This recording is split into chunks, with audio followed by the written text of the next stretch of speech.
خداوند کے لیے زوردار تالیاں۔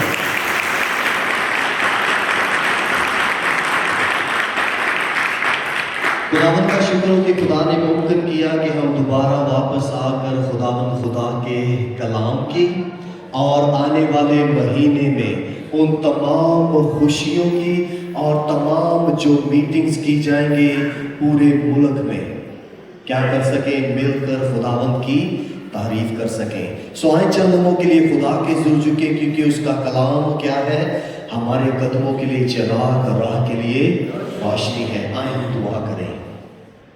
ابراہیم، اسحاق، یعقوب کے خدا، مسیح یسوع میں ہمارے آسمانی باپ، ہمارے خالق، ہمارے مالک، ہمارے پیدا کرنے والے، یسوع مسیح کے نام میں تیرے فضل کے تخت کے سامنے بڑی دلیری سے آتا ہوں۔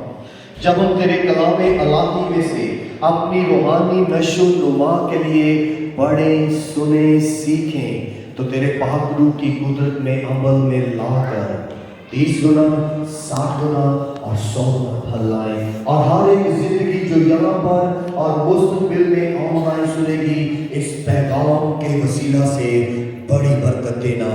یسوع مسیح کے نام میں روح القدس کی قدرت میں یہ دعا مانگتا ہوں، آمین آمین۔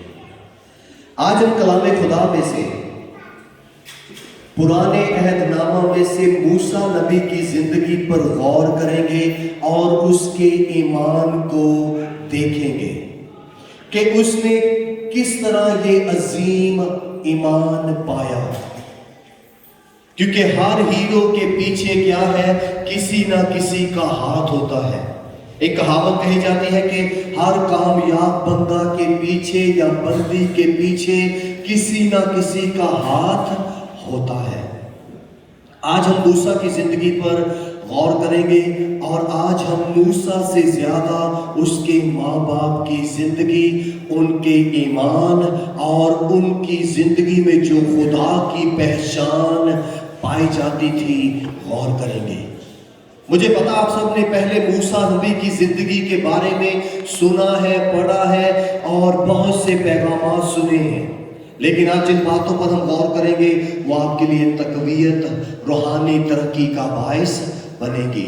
جب ہم بائبل مقدس میں دیکھتے ہیں تو بائبل مقدس میں بہت سے لوگ ہیں جنہوں نے اپنے آپ کو خدا کی آواز پر کیا کہا، میں حاضر ہوں، میں موجود ہوں، I am here۔ آج ہم دستیاب لوگوں کی بے مثال زندگی پر غور کریں گے، اور آج جو پہلی شخصیت ہوگی وہ ہے موسیٰ نبی اور اس کا خاندان۔ ان کی زندگی میں دیکھیں گے کہ کس طرح موسیٰ نبی نے اپنی کہانی سے کیا کیا، اس دور کے اور آج ہمارے لیے اور آنے والی تمام نسلوں کے لیے ایک زبردست مثال چھوڑی ہے۔ جب ہم موسیٰ نبی کی سٹوری کو، کہانی کو دیکھتے ہیں تو پرانے عہد نامہ میں خروج کی کتاب میں اس کی زندگی ملتی ہے، اور جب ہم اس کی زندگی کو دیکھتے ہیں تو وہ ٹوٹل کیا تھی، 120 سال کی زندگی تھی۔ کتنے سالوں کی تھی؟ 120 سال۔ اور 120 سال کو جب ڈیوائیڈ کیا جائے، تقسیم کیا جائے، تو وہ 3 حصوں میں تقسیم ہوتی ہے، اور جب 3 حصوں میں تقسیم ہوتی ہے تو پہلے 40 سال پر ہم تھوڑی ہی لمحوں میں غور کریں گے، اور اس کے بعد پھر دوسرے 40 سال، اور پھر آخری 40 سال، جو آخری 40 سال ہیں ان پر غور کریں گے، اور اس 120 سال کی زندگی میں دیکھیں گے کہ اس کے ماں باپ کا کردار کیسا تھا، ان کا ایمان کیسا تھا۔